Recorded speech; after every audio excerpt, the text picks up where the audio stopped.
Dios bendice las familias con tu paz y tu amor. Que tu paz cubra nuestras vidas, nuestras decisiones y guarde nuestros pensamientos. Que tu amor quite todo temor, traiga buenas relaciones y armonía en el hogar. En este día te pido, Señor, que des salud a mi familia, salud física, emocional y espiritual, que quites toda dolencia y todo malestar. Que limpies nuestra vida de todo fruto negativo que haya sembrado en algún momento. Quita todo orgullo, odio, amargura, falta de perdón. Derriba con tu fuerza el egoísmo, el favoritismo, la venganza, y haz que fluya en nuestra familia el fruto de tu espíritu, que sembremos la paz y la cosechemos.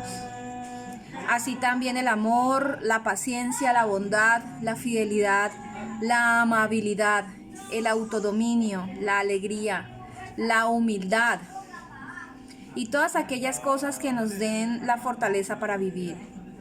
Dios, confiamos en tu poder y en tus santas manos ponemos nuestra vida. Amén. Vamos a iniciar este hermoso día con la homilía, con la primera lectura del libro de Jeremías 13, versículo del 1 al 11. Esto me dijo el Señor: ve, cómprate un cinturón de lino y rodéate con él la cintura, pero no lo metas en el agua. Me compré el cinturón según me lo mandó el Señor y me lo ceñí. El Señor me dirigió la palabra por segunda vez.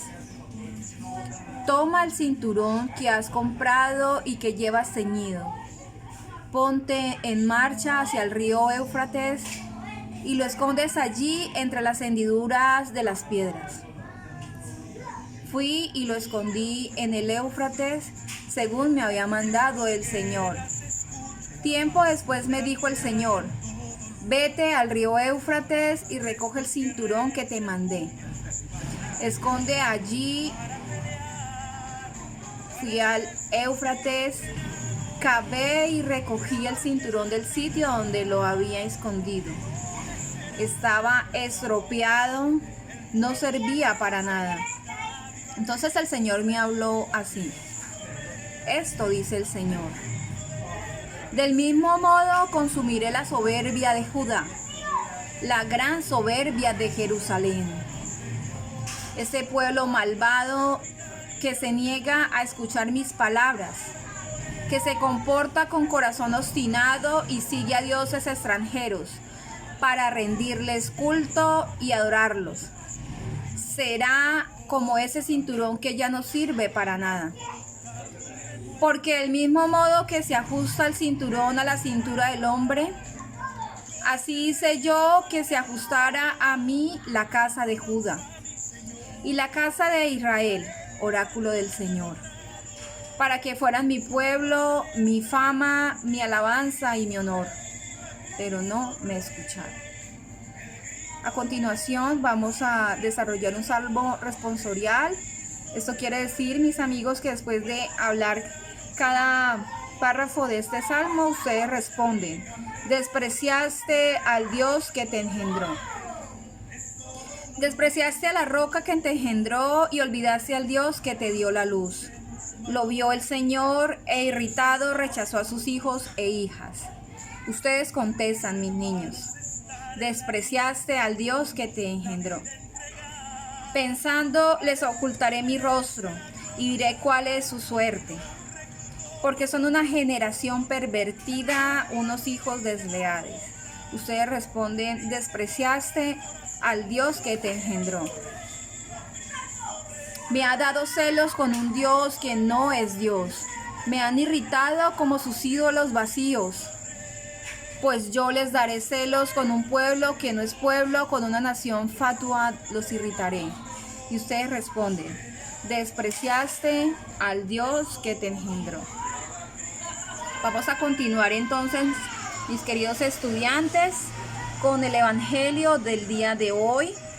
Lectura del Santo Evangelio según San Mateo 13, del versículo 31 al 35. Escuchen, por favor. En aquel tiempo, Jesús propuso otra parábola al gentío. El reino de los cielos se parece a un grano de mostaza que uno toma y siembra en su campo. Aunque es la más pequeña de las semillas, siembra en su campo. Cuando crece es más alta que las hortalizas. Se hace un árbol hasta el punto de que vienen los pájaros del cielo a anidar en sus ramas. Les dijo otra parábola. El reino de los cielos se parece a la levadura. Una mujer la amasa con 3 medidas de harina hasta que todo fermente. Jesús dijo todo eso a la gente en parábolas y sin parábolas no les hablaba nada, para que se cumpliera lo dicho por medio del profeta. Abriré mi boca diciendo parábolas. Anunciaré lo secreto desde la fundación del mundo. Queridos estudiantes, Dios nos dice, este pueblo se niega a escuchar mis palabras. Jeremías está a la escucha de la palabra. En esta pericopa el Señor le habla 4 veces para que profetice mediante una acción simbólica que Yahvé le hace realizar para que el pueblo vea lo que sucederá con ellos. Es el símbolo del cinturón de lino. El profeta escucha la palabra a diferencia del pueblo que no quiso escuchar ni seguir los mandatos del Señor. El cinto tiene que ser de lino, que es material caro, fino, y que lo usaban los sacerdotes. Jeremías vivía en Anatoth, donde habitaban los sacerdotes. Llevará ceñido el cinto que no podrá ser lavado. No puede tocar el agua. Por eso se irá manchado poco a poco, como el pueblo con quien el Señor hizo su alianza. Estaba ceñido a él y se va alejando de sus mandatos. Al dejarlo entre rocas del Éufrates y luego recogerlo totalmente estropeado, muestra cómo será consumido el pueblo por su gran soberbia al apartarse de Yahvé. El pueblo elegido tenía una preciosa misión. Ellos eran el pueblo de Yahvé, que le daría fama dándole a conocer a través de sus alabanzas en el culto. Con el testimonio de su vida coherente sería su ornamento. La vocación es muy grande como el lino, pero no fueron fieles y corrompieron su vocación. Estar atentos a la palabra requiere un corazón humilde, siempre disponible, oídos de aprendiz para ser fieles a Dios. Es fácil salirse del camino, pero siempre podemos volver, convertirnos y retomar el seguimiento a la palabra.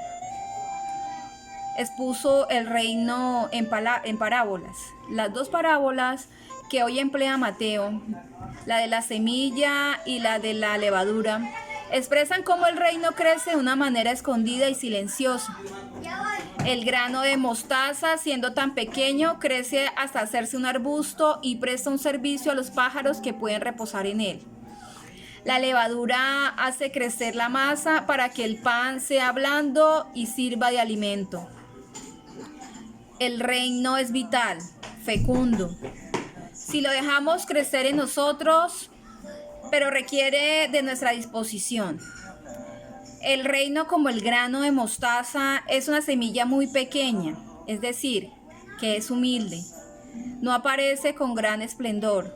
No es autosuficiente y para crecer en nosotros debemos ser acogidos. Esta semilla respeta nuestra libertad. No nos coacciona, es discreta y solicita nuestro permiso para crecer. Cada uno de nosotros debe regalar en nuestra tierra y cuidarla para que no se infecte. El reino requiere de nuestra apertura y entrega libre, porque es amor gratuito. Es el don de Dios que es nuestro bien. Dejar crecer el reino significa alimentar este amor con la escucha de la palabra y su puesta en práctica en una vida coherente y comprometida. Crece además con una vida orante y sacramental. Un testimonio de fe que dejó crecer el reino en su vida y hoy recordarnos es el beato Robert Nutter. Sufrió el destierro y la prisión estando en la cárcel, profesó en la orden de predicadores, mantuvo firme su fe hasta el momento del martirio. Que su intercesión nos ayude a que el reino crezca también en nosotros. Él lo vivió en su época, a nosotros nos toca vivirla hoy, en esta realidad en que vivimos la situación de la pandemia. Esta es una oportunidad para que el reino siga creciendo más y más, que muchos puedan cobijarse en nuestras ramas. Pregúntate, ¿cómo estoy dejando que el reino crezca en mi vida? Hoy empezamos un nuevo estudio, queridos estudiantes, sobre las parábolas de Jesús. En esta lección estudiaremos la parábola del buen samaritano. Se trata de que un intérprete de la ley quería probar a Jesús con algunas preguntas y una de ellas era la del mandamiento de amar al prójimo como a uno mismo. El intérprete quería saber quién era su prójimo y Jesús le enseña con esta parábola. La parábola está escrita en Lucas 10 del versículo 25 al 37. Parábola del buen samaritano. Un día Jesús le dice a un hombre que él debe amar a su prójimo y él le pregunta, ¿quién es mi prójimo? Bueno, Jesús sabe lo que el hombre está pensando. El hombre piensa que solo personas de su propia raza y religión son su prójimo o vecino. Por eso veamos lo que Jesús le dice. A veces Jesús enseña por medio de contar una historia. Esto es lo que hace ahora. Cuenta una historia de un judío y de un samaritano, aclarando que a la mayoría de los judíos no les gustan los samaritanos. Esta es la historia, escúchenla bien. Un día, un judío iba bajando por un camino de montaña a Jericó, pero unos ladrones lo asaltaron, le quitaron el dinero y lo golpearon hasta casi matarlo. Más tarde, un sacerdote judío pasó por el camino, vio al hombre golpeado. ¿Qué crees que hizo? Pues solo cruzó al otro lado del camino y siguió andando. Entonces otra persona muy religiosa pasó, era un levita. ¿Tú crees que se detuvo? No, no se detuvo, tampoco para ayudar al hombre. Puedes ver al sacerdote y al levita a lo lejos del camino, pero nunca pararon. Pero mira quién está aquí con el que fue golpeado, es un samaritano. Y está dando ayuda al judío. Él le echa una medicina en las heridas, después lleva al judío a donde pueda descansar y sanarse. Al terminar de contar su historia, Jesús le dice al que le hizo la pregunta, bien, ¿cuál de estos tres crees que obró como prójimo o vecino con el que le había sido golpeado? ¿El sacerdote, el levita o el samaritano? El hombre contesta, el samaritano. Él fue bueno con el hombre que fue golpeado. Y Jesús dice, tienes razón, por eso ve y trata a otras personas de la misma manera que él lo hizo. Hermosa palabra, queridos estudiantes. Nuestro prójimo es cualquiera que esté pasando necesidad. No importa su raza, su religión, partido político, ni siquiera de qué país es. Lo que importa es cuando vemos a alguien con necesidad, debemos ayudar así como el buen samaritano. Eso no significa que ayudamos a nuestro prójimo para ser salvo, sino que porque somos salvos debemos ayudar a las personas necesitadas. Es nuestro deber. El intérprete quería teorizar lo que el amor al prójimo, lo que es el amor al prójimo, pero Jesús lo hizo más práctico. los judíos y los samaritanos no se llevaban bien. Es por ese motivo que nadie ayudaba a esa persona que Jesús relata en esta parábola. Y de eso hay mucho en la vida cotidiana, queridos amigos. Como vemos que no es alguien cercano a nosotros, a veces ignoramos las necesidades de los demás. Recordemos, mis niños, que la finalidad de las parábolas de Jesús es enseñar cómo debe actuar una persona para entrar al reino de los cielos.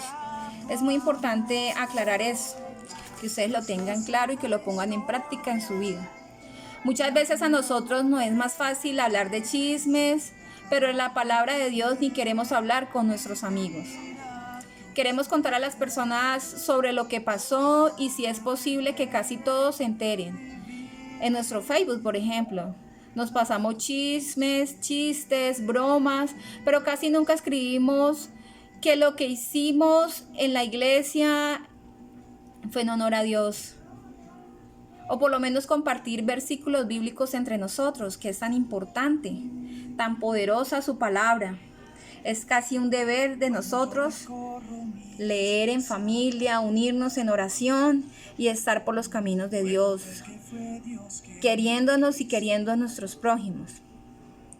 Entonces, ya terminando esta breve explicación, mis queridos, la actividad para esta clase tiene 3 puntos. El primer punto, contestar en su cuaderno quiénes son los personajes de esta parábola y con cuál de ellos te identificas. Fácil. Como segundo punto, realiza un corazón. Dibuja un corazón en tu cuaderno y dentro de él escribe buenas prácticas para ayudar al prójimo. ¿Cuáles son esas cosas positivas, esas actividades o esas ayudas que le podemos dar a los demás? Porque en nuestros actos vemos reflejado nuestro amor a Dios. Y como tercer punto, vamos a preguntar a 3 personas cercanas, vecinos, familia. Para ellos, ¿qué significa la palabra prójimo? Lo van a escribir en tu cuaderno. ¿Qué significa la palabra prójimo? Agradezco mucho la atención prestada por ustedes en este día. Espero que Dios les siga bendiciendo en grande y que sus familias estén protegidas siempre. Que Dios los cubra con su sangre divina y poderosa. Nos vemos en la próxima clase.